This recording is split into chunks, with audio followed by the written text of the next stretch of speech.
afternoon and good evening to all of our followers around the globe. You are welcome to Liberia TVET Watch. On this platform, basically, we specialize, our focus is to highlight the importance of technical and vocational education in our country, Liberia. This morning, we are going to tell you the importance of technical and vocational education and how does TVET helps improve the overall growth and development of our country. It has been established that there are many countries around the world that have invested a huge sum of money into technical and vocational education, and because of their involvements and the standards they have put in place in their respective countries, today those countries they are industrial countries. Countries like Germany, Australia, Singapore, South Korea, and so forth and so on. Let's take for example South Korea. There is a country that have invested a lot to technical and vocational education training. As such, the country now is involved heavily into electronics, automotive, and building ships. Can you imagine that? So these are indicators we should be looking at as a country. In Africa, the like of Kenya, Ghana, South Africa, these countries they are also doing well when it comes to technical and vocational education and training. So Liberia as a country, we can model the standards and the systems these countries have put in place to reach thus far. Say for example, we start with basically our curriculum, and that basically has to do with the Ministry of Education and the Ministry of Youth and Sports. The TVET sector in this country should have a standardized curriculum.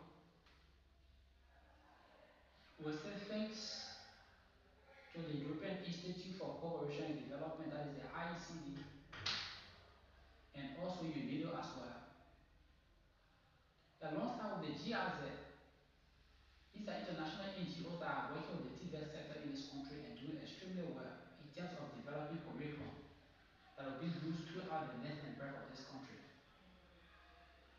So what countries like Singapore did, South Korea, and other countries like Ghana, Kenya, South Africa, you name it, even Tanzania, what have you, the curriculum should be designed by the Ministry of Education and of our international partners to align with industrial standards. If our curriculum will align with industrial standards, it helps to create a lead or a pathway for trainees in this vocational institution to be absorbed into the industries. Thankfully for our country, though we need more investment, but there are industries in Liberia. There are many industries that need a workforce. Say for example the construction industry. Nowadays in many of our communities and all over the country for that matter, with no malice for our foreign brothers that are in this country working, but to a larger extent you'll find the Chinese into construction, you find the Lebanese into construction, even our brothers from Guinea, they are referred to as the Guinea Pele. They are all over the country carrying on construction works. What's the matter with Liberians in this country? He said because we continue to overload technical and vocational training, it is about time that we step up to the plate as a people in a country. Let us prioritize technical and vocational education. The health sector needs technicians. We need biomedical technicians to work in our health facilities.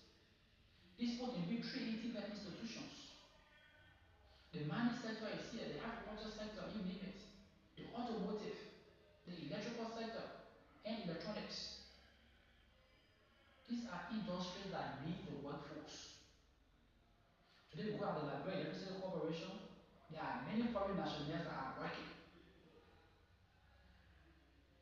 And the truth is, there are some installations that librarians that are currently available in the country. I'm not talking about librarians that are in the diaspora. There are sophisticated librarians abroad. But some, because of their earnings, they feel reluctant to come back to their country to contribute to their country. That is why foreigners will seize the opportunity to come to this country and maximize their profits and go back to invest in their countries. So it's about time that our country, Liberia, get involved and take technical and vocational education seriously. Before I close, let me emphasize the importance and the role that should be played by the Ministry of Education, that is the government of the Republic of Liberia, and the role parents need to play as well. This is a two-way street. The government of Liberia needs to put in place a system. The most talk about TVET Bureau is yet to be established. If a system is put in place, now that we have the infrastructures, you have the Accelerated Vocational Training Program at Top Manhattan, you have the LOIC, we have the Don Bosco, we have the NVTC, we have the BW at the Booker Washington Institute, we have the Washington Multilateral High School, we have the Georgia Multilateral High School, the Sano Multilateral, you name it. They have vocational institutions all over the country. You have NVTI, you have the BOTC. So if government will put a system in place, a strong system that will support TVET in this country, with budgetary allotment to improve TVET in this country, and then we'll be on the right trajectory to improve and develop our country. For a country to be successful, for a country to be developed, it depends on the workforce of the country. For us to be successful in our developmental goals or agenda for this country, there's a need for us to empower the young people. If the government have a system in place that the curriculum will be aligned to industrial standards, such that the workforce the industries need, those students should be offered in vocational institutions. And there should be a strong standard. Can you imagine? I've been around TVET for almost 23 years. There is no assessment standard in this country for technical and vocational institutions. For the high schools, we have the WACs. All high school graduates in the country, they are compared to pass the WACs to be satisfied as a high school graduate. What's the matter with the vocational institutions? Tubman High Accelerated Vocational Training Program that is currently running by the MCSA, the Maria Consolidated School System, will offer electricity. NVTC offers electricity. Don Bosco, LOIC. They will just graduate these students and go into the society. What's the assessment? What's the yardstick use to ascertain as to whether these students are equipped to entrust them with a facility to do electrical installations? Government should have a standard in place for an assessment. If that is done, you come to realize that those are graduates from vocational school, vocational institutions across this country. You have to sit for medicine tests, examination, woodwork examination, electricity examination, automotive, you name it. And the end results will be so impressive. We'll have competent and sophisticated technicians in this country to push the developmental agenda of our country. I say it's about two-way streets. It is a two-way street, and that's the truth. The parents needs to take the bull by the horn at this point in time. In our next video, we'll highlight the importance and the role our foreign partners are playing in various NGOs in this country. I've been opportune to participate in some of the activities. That is the UNIDO and the IECD. They are doing their best. Vocational schools are being equipped, curriculums are being developed. But the parents are so complacent. The parents and their kids, the youth of this nation, their mindset is tertiary education. They want to go to University of Liberia, the United Methodist University, you name it. So you realize that there are many people in this country that have the their first degree, some have their second degree, their bachelor's, their master's. Even some people with PhD, they are still finding it difficult to secure a job. But here is it. If parents will support their children from childhood while they are still in grade school to put them into internship program. Let's assume you have your son or your daughter. She goes to school in the morning and 2 o'clock, she's on her way home. You say, well, let's say you leave school at 2 o'clock, between 2 to 3 to 4 o'clock, you still have 2 hours. There are automotives, there are technical institutions, technical facilities everywhere. Automotive, there are garages around, there are workshops, you name it, right?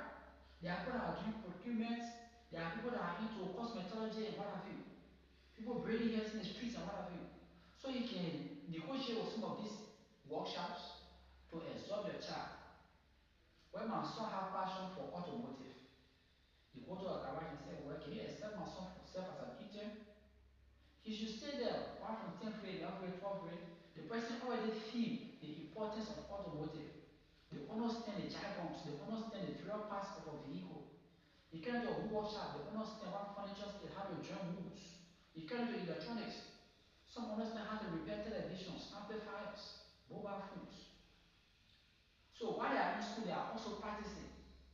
Immediately after high school, the person will say, well, since I have already acquired this knowledge while I was serving as an intern in this workshop, there's a need for me to have at least a certificate or a diploma.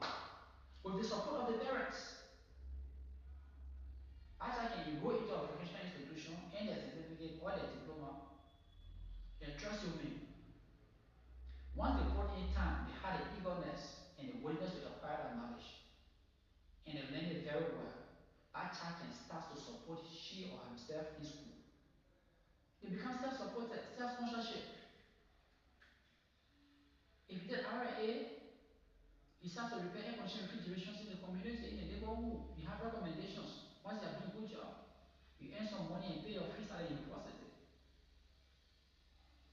But the youth themselves need to get involved as well. Nowadays, there is no community in our country and you not find youth that are adults just sitting doing nothing. There are vocational schools all over the place. But the desire to go to school is not there. And this should go to the government as well. There's a need for government to put a system in place to encourage these young people to come to school. Sometimes some government institutions have 50% waiver. Let's assume the tuition is $100. You say, well, in this government institution, all those that want to enroll, your first term or your first year or your first semester is free. You'll find influx of students. The young people will rush to vocational school to acquire knowledge. Some people have the financial strength and the desire is there, but they don't have the means. So it's about time that the parents get involved to encourage their students or their children to go to vocational institutions. It is also about time that we, the young people of this country, get involved in the technical and vocational skills. It is also time for the national government to put the necessary system in place to make the TVET sector a vibrant one in this country. If we want to compete with other African countries that are developed or that are developing because of TVETs, it means we need to get involved and put our all into it. Thank you so much for following this page. You can like this page, you can share. Our goal is to tell you that technical and vocational education is not an option. It is a lead way to success. There are many people that will testify that they acquire vocational skills today, they are well established. So this is not an option. It should be the first priority for us in this country. If we take vocational education first, university second, you realize that even those that are veterans in university and find it difficult to find a job, they can still use their vocational education as a stepping stone. They will find a livelihood. There will be incomes to sustain.